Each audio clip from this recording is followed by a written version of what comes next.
Hi, I'm Christy from Eyelash Addict, and I have been in the industry for about 12 years, since about early 2009. And I'm really passionate about helping the industry be better through knowledge, product knowledge, and just things that you can learn about the things that you're working with. I'm Amy. I have been in the industry since 2011, so about 9 years. I'm incredibly lucky. I work at Eyelash Addict. I get to work with my mother. My passion in the industry is helping other artists succeed. I live for women, supporting women, and yeah, absolutely. As long as I can gather my thoughts, I love to share. So the topic that we've chosen is troubleshooting retention and I can't talk. Troubleshooting retention and adhesive issues. So in order to troubleshoot adhesive, we have to understand how it works. And there's so many factors in adhesive and how it cures that sometimes we just don't even have a clue as stylists what exactly is causing our retention issues. There's things that we have a little bit of control over, and there's things that we have no control over. I think we need to start to understand that the things that we don't have any control over have to do with the client. One of the big ones that I don't hear talked about very much is body chemistry. We don't have a clue how the adhesive that we're using is affected by the client's body chemistry. Medications that they may be on is also something that we have no control over, and we don't even know how those medications can be affecting the client. I had a client one time, we could not cure the adhesive. It would not cure on her lashes, and she was on a ton of medication. There's no way to figure those things out. But the things that we can control are our heat, our humidity. And one of the things that is a little known fact is that manufacturers don't put adhesive in clear bottles because even light can affect our adhesives. So I'm gonna just have Amy tell us a little bit about what happens when we put wet adhesive on the lash line, and just kind of a little bit of a chemical thingy. As it is curing, the adhesive is releasing nanoparticles that burst near the eyeball that basically release vapors for up to 48 hours, which can cause eyes to water or burn, especially in the low humidity seasons or environments. This is important for knowing why clients may experience more irritation or eye redness in the winter or dry months of the year. There are tricks that can be used to minimize this effect. A humidifier will help, but it takes time to bring the humidity in a whole room up. So placing a piece of wet paper towel on the client's cheek brings just enough moisture into the direct area of work until the room humidity changes. This trick helps with watery clients also. So Amy mentioned the micro environment around your client. So when you have a client on the bed, what you want to focus on, you only want to focus around the client's head. So from you, where you are, the client's head, and no further than this amount of space. That's your micro environment. It doesn't matter what the other side of the room is doing or what it's doing at the ceiling or on the floor. It only matters what's happening around your client's head, because that's what you have control over. So I'm going to show you a little trick here. Well, it's not even really a trick, but it's the whole point of controlling your microenvironment and the client's eyes. She talked a little bit, I'm a little scattered, don't mind me. She talked a little bit about how the client's eyes will be red and burn. And what that kind of sparked for me is to take a minute and just talk to you about how we can set our clients up to get sensitivity issues down the road if we're not very mindful of what we're doing with them and how the service is affecting their eyes. So we have a little bit of the barrier cream that we want to show you what we do. Okay, so first of all, I'm gonna take off my glasses and I'm just gonna show you. You want to put this barrier cream in the entire orbital area of your eyes, of the client's eyes. And the reason you want to do that is because it's you're protecting the eyes from the vapors, and you don't want any micro fractured, not microfractures, but micro abrasions on the skin to absorb any of the vapors. The vapors will absorb into the skin through any of those microfractures. So the barrier cream is really amazing to cover that up. So you're going to start up at the top, and then you're going to go down underneath on the orbital area. And we use a flocked applicator. I'm going to show you on my hand so that I don't muck up my face. But you're going to take this barrier cream, and you're going to get it right down to the lash line. So you don't have to have a ton of it on. You need to have just a thin layer of it. And a little bit will go a long way, so you can hardly even tell that I've got it on there anymore. And then once you've got it on, right to the lash line, the neat thing about this barrier cream is it's thick in the way that diaper cream is thick. And it will go right to the lash line, and it will not migrate into the lashes.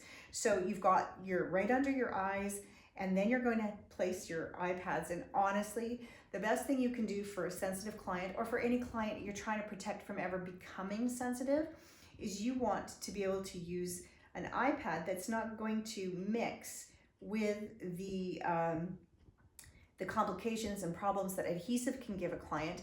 You want to put something down that doesn't have some kind of a collagen in it, that you don't know what the source is or how it's going to affect the clients. We've all seen those big, red, ugly circles under the eyes.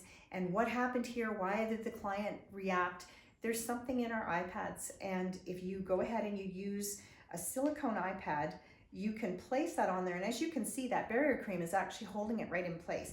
If you're a little unsure of whether your client's gonna, move or laugh, you can always run a little line of tape on the edge of the iPad where it's just catching on the edge of the client's lashes. It will stay, it will hold. It's a really neat tip. It's our trick, whatever. It's a really neat thing that you can do for your clients that is going to protect them from ever reacting to the adhesive.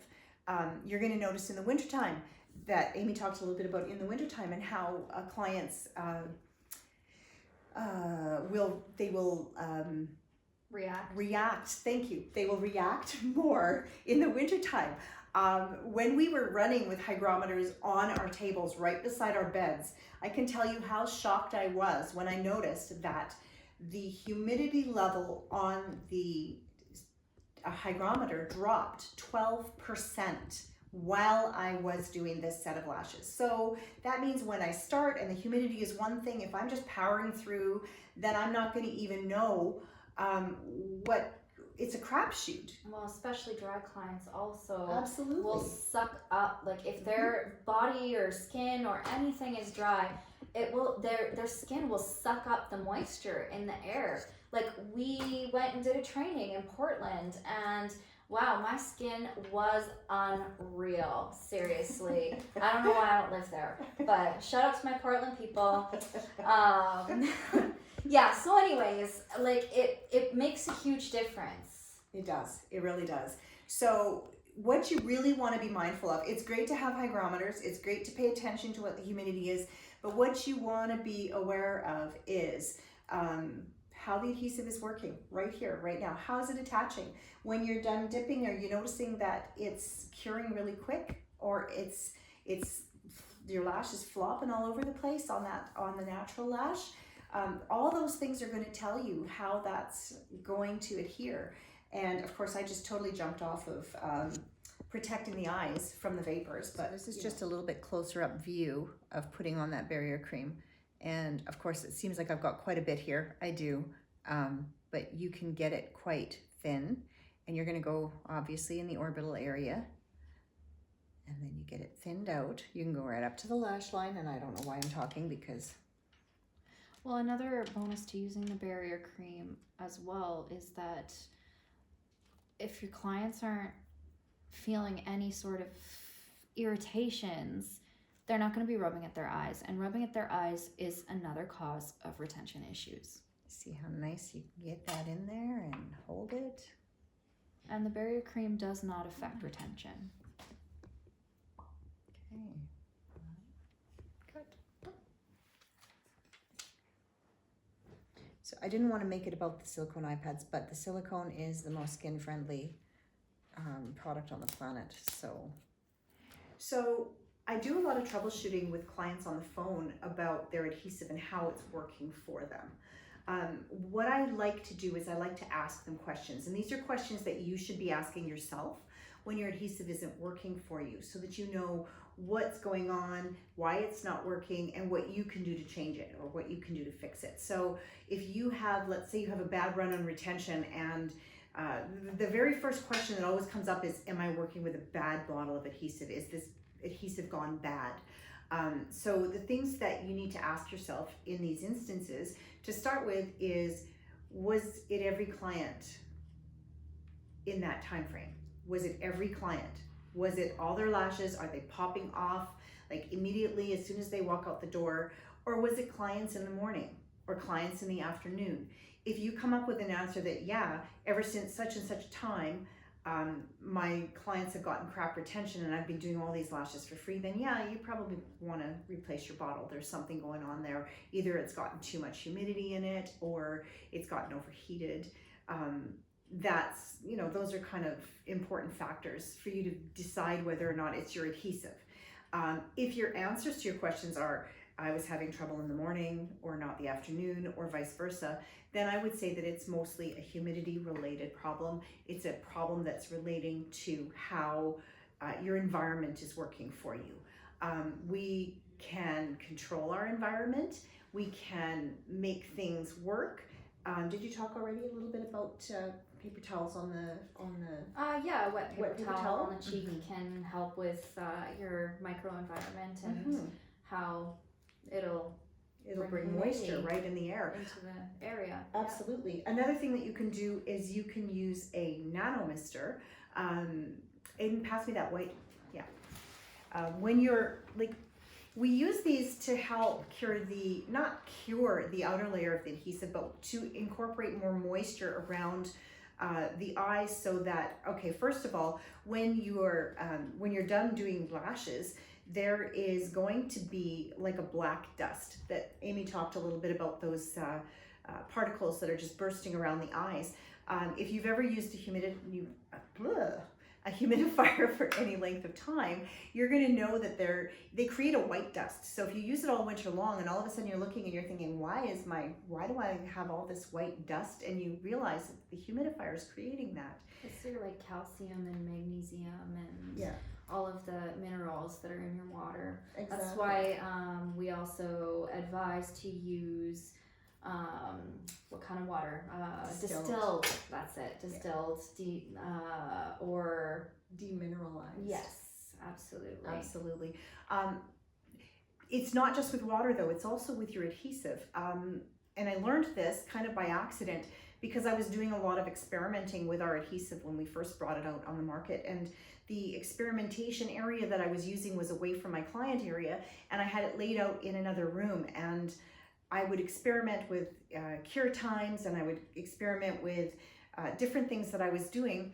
And what I noticed was, over time, there was an area around my workspace that actually had the same type of dust as what you get with the humidifier.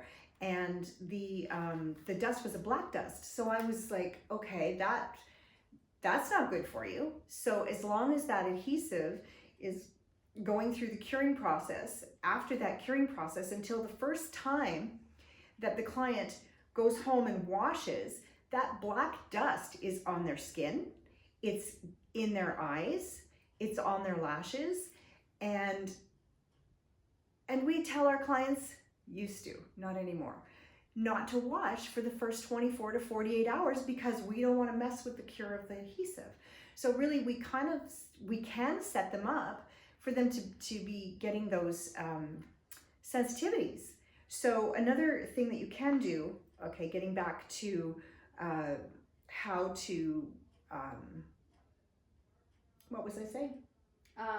We get them to wash after their appointment too. Get them to wash their eyes. Black dust, humidity issues. For sure. While you're working on a client, if the client's eyes are starting to water, though, one of the ways that you can incorporate a little bit of humidity, and you can see how there's quite a bit of moisture going on here, but if you hold it up here, by the time it comes down here, there's a whole lot less of it. It's already evaporating as it comes down near the eyes. So if you've got a super, super dry area, you just take your nano mister and you just above the client's head right up here and let those vapors or those droplets of water just come down onto your client. That's not going to cause blooming. That's just going to put more moisture. And if you have a hygrometer watch, you'll see that that will come up a few percentage points. So we talked a little bit on how to bring your humidity up. Now, I guess how would we bring humidity down if it's too high? That's a lot harder because you can put moisture into the air, but to take moisture out takes a lot more effort, especially when you're, talking about bringing in a dehumidifier and that sort of thing. But one really neat little trick that we have used that works when our humidity spikes in the summer is we've grabbed little silica gel packages, and we have, in the same way that you would place the paper towel, the wet paper towel on the cheek right underneath the iPad, we have put the silica gel packs just down here. And what that does is they absorb moisture. So the moisture from around the eyes is attracted to the silica packages, and the adhesive is more able to cure a little bit quicker. So I want to talk about when you're applying lashes and you put them on, then you go to brush through them and they start popping off. In a lot of cases, that would be not enough adhesive. In some cases, when you go to place a lash and it almost pulls off with like a skin of adhesive. Like you can see, it's hard to explain, but you can see the adhesive there like a snake It's kind of like a snake skin. Almost. It's like you place it and you go to just kind of, as you're moving it, you don't even mean to move it, but you move it and it's like, it peels like it's a snake skin, just peeling right off a snake. Yeah. So that really, there's no fix for that other than sending your client home and telling them not to put any products on their face for 24 hours. Yeah. Unfortunately, that is an issue with products. I have run into specifically products that have to do with anti-aging. Any anti-aging serums or creams, I tell my clients 24 hours before they get their lashes done, because if you have that little snake skin problem, it doesn't matter if you just hover and land. It's got like a moisturizer. It's like a super moisturizer in the cuticle of the hair, and they need 24 hours so that that's not there. Yeah, because when they've put it on, even if they've only applied it, like some people, clients will often say like, oh, I just put it on the orbital bone. Like it migrates into their skin and down their eyelids, into their lash line, and it is absorbed by the cuticle, like into the cuticle of the hair, and there's no really removing it. You can't wash it off. It basically, you just have to wait for it to go away in time. So, I mean, at that point, you don't want your clients wasting their money, putting on a full set just to brush and them all come off, or to... It's going to be a headache for you. It's going to be a headache for them. You're putting in the work. They're paying the money. It's just a big waste of time for everybody. So definitely, make sure your clients know ahead of time to save yourself that issue, because then you don't have to be sending people away. And it really, then you avoid all of that, because there's no trick for that. Well, and I will say this, if you do have to send your client away without lashes because she's got anti-aging creams on because she forgot and you told her the last time, she'll never forget twice because she left without lashes, and clients don't like that. They Nope. love their lashes. Exactly. I Go love ahead and mine. cut it. So I'm having Amy dip too much adhesive on the extension, and hopefully we're going to be able to show you on this natural lash, because it's really magnified here, so I'm trying not to shake. See how she's got too much, and she gets onto that lash and then she slides it down into place, and there's almost a little too much on there. See, pull back a minute, Amy, and let them see how there's that little bubble of adhesive. Now she's going to take the side of her tweezers, and she's almost just not even touching, but she's letting that adhesive almost magnetize towards her tweezers as she draws it up.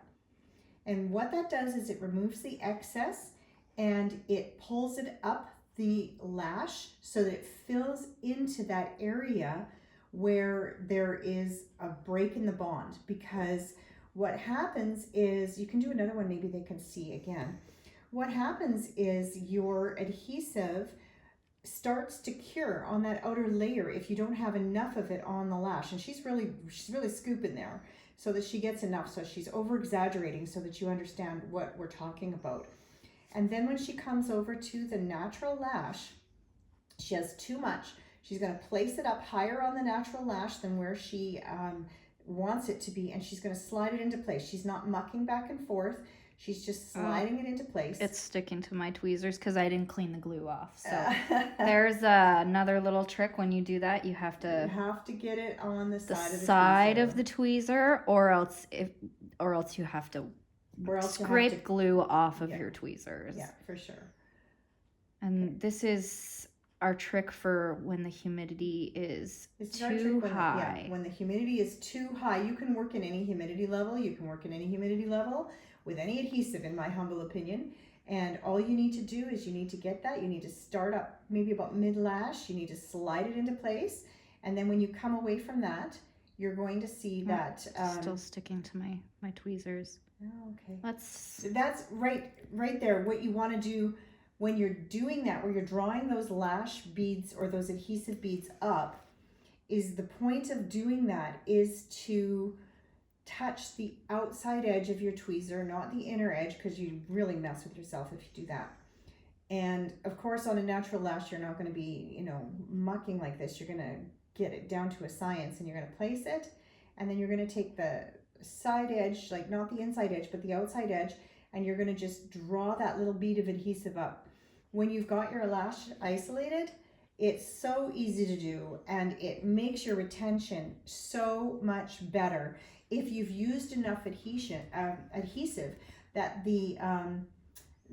that it doesn't start curing on the outside. If you don't have enough and it starts to cure on the outside edge of that adhesive, by the time you go to your extension or to your natural lash and you place it, then what happens for you is your adhesive is already cured. There's not enough of it to break through the skin and to get a good bond. So this is kind of a rough idea as to how to do it. And once you're doing this on your client, it actually looks a whole lot more seamless than what we're experiencing here Well, today. It's also not working super well right now because our humidity is low. Mm-hmm. So we're trying to show you a high humidity technique in a low humidity environment. So basically what's happening is, as I'm pulling my tweezers away, so the lash is coming away also because there's so much adhesive. Exactly. And it's not cured. Exactly. And then of course, low humidity, you just want a micro dot of adhesive, just the tiniest little dot of adhesive, and then you just place it. And Amy's gonna try and do the whole little just a teeny micro tiny dot, bit. and she's just gonna get in and there. Now we also would not be double dipping lashes, and we're not going to be swiping or anything like that. We've put that little micro dot of adhesive. Also, we're working on natural or synthetic lashes, and the synthetic lashes don't absorb the adhesive the way the natural lash does. So that's our little segment on using more or less adhesive.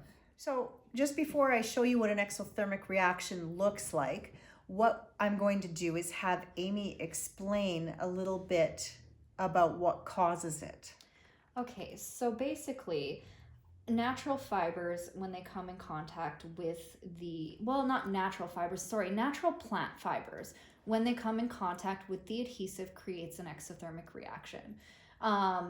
So the element of the plant fibers that creates the exothermic reaction is cellulose, and cellulose can be found in different concentrations in all plant fibers. So bamboo, hemp, cotton, anything like your clothes that that are made of cotton, if they're more of a cotton blend, like cotton polyester but more percentage of cotton, you don't want to get it on your clothing. You don't want to be wiping it with tissue. You don't want to be wiping it with Even paper towel. Paper towel cotton does. balls. Like some paper towels have more of a higher cellulose content than like others. So yeah, Absolutely. it's cellulose, and it's found in all plant fibers. Not all natural fibers, because like our like hair is natural and we don't have cellulose in our hair. Animal hair, like that's Pretty like, much that's all I it. can think of off the top of my head. But all plant fibers contain cellulose. So this was actually my experience with my first exothermic reaction, probably back about 12 years ago. I had my little adhesive stone. I was cleaning it with, what were we using back then? Cotton. We were using cotton buds and pure acetone. That's what we were trained to stick our tweezers in to get the adhesive off.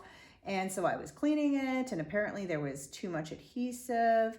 So I had some adhesive on the Q-tip, and this isn't a Q-tip, but it's, cotton bud. And I just, this one's not gonna do it. Yeah, Oh, there it it goes. Don't inhale it, whatever you do. So we're standing back from it.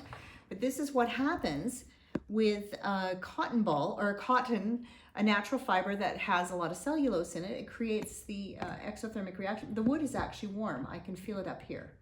So I'm gonna just douse it so that we can get rid of those vapors, because we can smell it actually quite a bit here. And I'm gonna just take that totally wet cotton bud and I'm gonna throw it in the garbage. And while we're talking about that, what you can also do, if you're using little adhesive stickers, when you're done with your set of lashes, one of the things you can do is just put it into some water. If you've got a little bit of water beside your table, what that water beside your table is kind of twofold. What you can do with it is you can increase the humidity level right at your area there just by having the water there. And also you can use it to cure the adhesive so that it's not letting off those vapors. And this is kind of neat because if you look, it's kind of, it's just kind of made of skin and Kind of gummy. it's kind of gummy and yeah, for sure. So and then that way, then you're not throwing it in the trash with all your paper towel Exactly. and your Kleenex and whatever. and not else only you may that, be then you using. don't have like, I don't know how many clients you would do in a day, 5, 6, 7, 10, I don't know, little dots of adhesive on adhesive stickers in your garbage. As they're curing, we know it can take time for them to cure, and they're letting off vapors. So we're setting ourselves up in an environment where we've got a little bit more and a little bit more and a little bit more. So that's just a little something you can do there. So we have 4 different viscosities of adhesive here, and we're just going to show you. So this is my least viscous adhesive, and I'm just going to put it out for you. And while I'm at it here, I'm going to clean this. Can you see that through the camera, Aiden? Mm-hmm. It's very thin. It's hard to almost pick up too much. You have to really, You should use your other hand. really dip it in. I guess, I suppose, hey, but I'm not left-handed, so let's just pretend I am today. Yeah, so. It's hard to get a big bubble of adhesive on the end of that because it's on very, a very really, thin. really thin adhesive, it's hard to scoop up So, extra. this is what you don't want to have happen to your adhesive. And a person who shall remain nameless in this video, It's Amy. me. It's me. You want to be sure that you're burping your bottle so that you don't have this happen to your adhesive. Because if you've got too much of a buildup here and you put your lid on it and the buildup is hard, what it does actually is it presses on the inside of the bottle, on the nozzle, and it will create a spot where air can get into your bottle and your adhesive won't last you till the very last drop. So this is our second thinnest adhesive. And moisture can get into the bottle too. And moisture, yeah, absolutely. So that one is a little bit thicker. You can see almost a difference in the carbon black in it even. So you can see that it's not spreading out quite as much. This is our next thickest adhesive. Oh, and also our paper towel has a low cellulose concentration because it does not create an exothermic reaction when we burp our bottles. And that's Make sure that you have one with a low cellulose. I mean, basically the only way to know is to try it out. Yeah, So give it a shot, it's but not watch going to what you're list it on the doing. ingredients. No. Paper towel. Yeah, give it a shot, try it out, see how it works for you before you throw it in your paper waste basket, and see how it works for you. If it gets hot or starts smoking, yeah, don't use that kind. Is this one a... That one's a little bit thicker. Now this one's going to be a little harder to see because this one is the thickest one that we have. So it's our clear adhesive. Really good for colored lashes. Really good for colored. And also when you're picking an adhesive and the viscosity, you want to choose something a little tiny bit thicker for your volume lashes so that it doesn't wick up your fans quite as easily. So here's the different thicknesses of adhesive. So now what happens is, let's say that this adhesive that is the thinnest has a cure time of half a second. If you're somebody who is going to work hard to get more adhesive, your cure time changes from half a second to a second or a second and a half. Your thicker adhesive might be the identical amount of cure time as these two, which they are. They're 1 to 1.5 seconds. But if you're grabbing a little bit of your thicker adhesive, you're getting more of it just by default. And it's going to take a little bit longer to cure. So that's always good to know. If you've got a higher humidity level in your area, a little bit thicker adhesive always grabs a little bit more than your thinnest adhesive. And should we see? Hold it up a little bit. Oh yeah. See, that one's supposed to be thicker, but it was a bigger dot. It was so a bigger spot. Yeah. So it dripped Okay. a little bit more. And this one I got the least amount on it. Okay. All right. So Amy's gonna just demonstrate how to Burp a bottle. I know how to do it. I just don't. And Christy gives me shit for it all the time. So here we have our paper towel, and we just place it over top and give it just a good squeeze to get any excess adhesive out adhesive of out of the nozzle, up and out. Moisture. And then that's it. There's And no that's adhesive it. in that nozzle, so it's not gonna glue And the your lid glue on. will go further. Absolutely. And that's it. So we've shown you a few things to help you to use your adhesive more effectively to get better retention. We could talk about this stuff all day long, but we've been given a time limit, so we're going to wind down now. And quite honestly, if you have any questions or if you want to troubleshoot adhesive and you want to talk about it, feel free to give us a call or send us a message, and we can do that with you. We love doing this. This is what we live for. Yeah, absolutely. Thanks for watching and tuning in. We are happy to share with you, and we had a great time. Stay tuned for the bloopers. Yeah. So in the spirit of not taking ourselves so seriously, we're sharing these moments with Our you bloopers. as a way of letting you know that we want to empower women to get into this industry and to be the best that they can be and share the knowledge that they have. We all have something to say. So check out our moments while we were making this video. Absolutely. Mm-hmm. Tell me when. When? Oh, you are already recording? Mm-hmm. Oh, okay. Oh, Oh, are we not starting Not now? yet. Okay. Cut. Are we No. splicing or should I start all over again? Yeah, we Okay. can splice it. So I'm Amy and she's Christy. No, other way around. Cut. Suck the fumes towards that and no. Oh, see, I can't.